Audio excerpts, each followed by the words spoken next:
Hey guys, so as promised, I got my mom here, Hi. who was my caregiver for the entire time, all 7 to 8 years at this point of my UC ileostomy IBD journey. As you can see, we are currently in the emergency room because I am here from a very bad flare. You know, I'm a patient. I'm the visitor. So I think we should just jump right in. You ready? I'm ready. Okay. So the first question I is. relayed your message to Dr. Sorry, guys, that was the nurse coming in. So as I was saying, let's get started. You ready? Ready. Okay, so the first question is, at what point did you realize I was actually sick? So I remember in the very beginning, you were very much like, girl, this is just a stomach bug. You ate something bad. You just need to go take some Pepto-Bismol and you'll be fine. At what point did you shift from that to, oh my gosh, she's actually sick? I will be honest, it took me maybe a month. And here's why. I had just started a new assignment as an IT consultant, so I was in Pennsylvania. You were The in a different very state. first week that she got sick is the very first week I started working. So she told me, and I said, oh, it's a stomach bug, but it was the same stomach bug week after week. So week 3, I think it really settled in. Something may be wrong, but I was flying in and out. Monday, I love to go to Philadelphia. Thursday, I was flying back. So it took me a minute to kind of register that there is something serious going on. Okay. And so after that, mentally, once you registered there was something seriously going on and we couldn't figure out what it was, mentally, how were you handling watching me decline literally like week by week, month by month? Because it was drastic. It was drastic. You lost about 30 pounds and you were already skinny. I was started at 125 and ended at like 98 pounds. Right. I was frustrated, extremely concerned, agitated, and I couldn't focus. So as a consultant, you're on the go. You got to be on top of your game. Yeah. So I was all the above and felt guilty. Please know I was guilty because that was the first job I had took out of the Southeast. And here it is, the very first job I took out of the Southeast, she got sick. So I was all the above. My mind wasn't right. There were times where I couldn't focus and I didn't focus. And so my immediate, after about a year and a half, I said, okay, I got to get back to the South. I got to get back to Southeast. Okay. That was a good answer.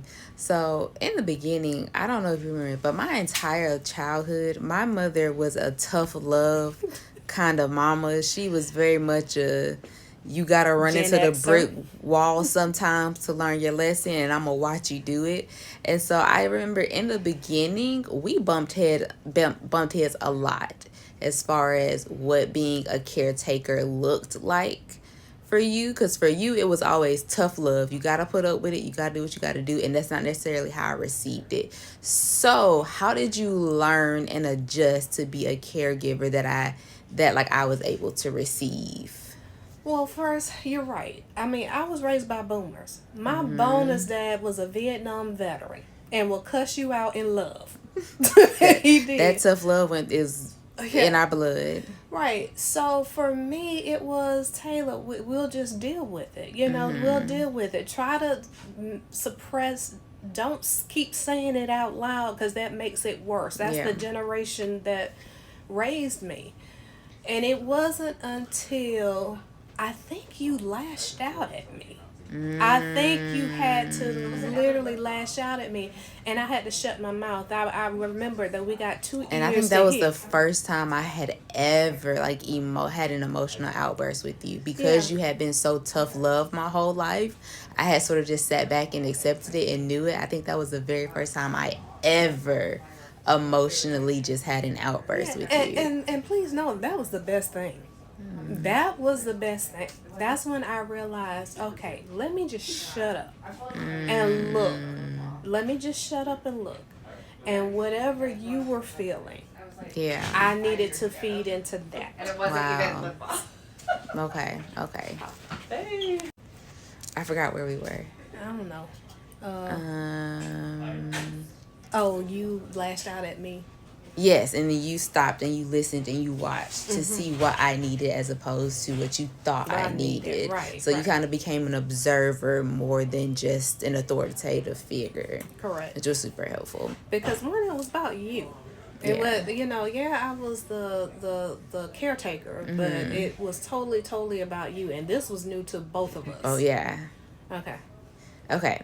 So this is a good one for me. At what point did you realize that you were going to have to be an advocate for me for doctors who wouldn't listen to me? And I'll go back, and you guys can go back and watch the videos. It took me 8 months to get diagnosed, and I went to 4 or 5 different gastros who did not take me seriously at all because I was a young Black woman. They all assumed I was pregnant, on drugs, or all kinds of things. So at what point did you realize that Mama Bear was going to have to come out and you were going to have to be my advocate? So, Gen Xer, raised by boomer, Vietnam veteran, and African American female in IT.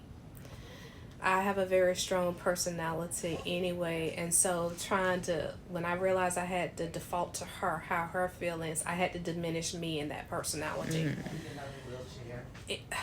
Literally many specialists later, including a surgeon who was looking at you for the hernia. For a hernia that never existed. But it did exist because we were feeling it. So it never existed, but it was clearly there. Yeah. So I'm gonna be honest with you. I had it. I had it up to here. I think I'm gonna insert a clip I have of her going off on a few nurses a few times because, and it's unfortunately it's necessary. It's really necessary. I mean, she had to. I had doctors that were just straight up disrespectful. And y'all, please be advocates for your health. Not just because you're a female, you're African American and male. It's universal wide. Yes. Be an advocate. Don't be okay with going off. Sometimes they gotta see you nut up one great time. There are some doctors who will try and gaslight you into thinking that it's all in your head. You're making it up. It doesn't exist. I had went through all of that until I started bringing my mom to every single appointment, and I said, I need and you. And it didn't. It also helped that I, as an IT specialist, I worked with physicians, moving from paper to an electronic health record system. So I started picking up some of that language and what to say and all of that. So that helped as well. But yeah, and the bills were piling up. Everybody's trying to tell you, no, it's not really. She's just really pregnant. But y'all were charging me for it. Yeah, and I'm getting, after this visit, $600 out. So yeah, I nutted up. Yeah. Okay, sorry guys. I just got some more minutes. But question number 5, and this one is gonna make me really emotional. So, the first, don't you do it. The first colonoscopy that the GI did to confirm that I did have ulcerative colitis, you told me. You want to tell them what he told you? No, you're out of it. So I was still out of it, but he told her that he did not understand how I was not only still alive, but still up, going to class, and dancing.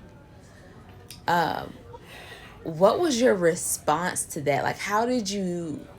I don't think I would have been able to move forward from that. Now, mind you, I'm still out of it. I haven't come out of anesthesia yet. What did you do? Well, I wasn't crying. I was in shock.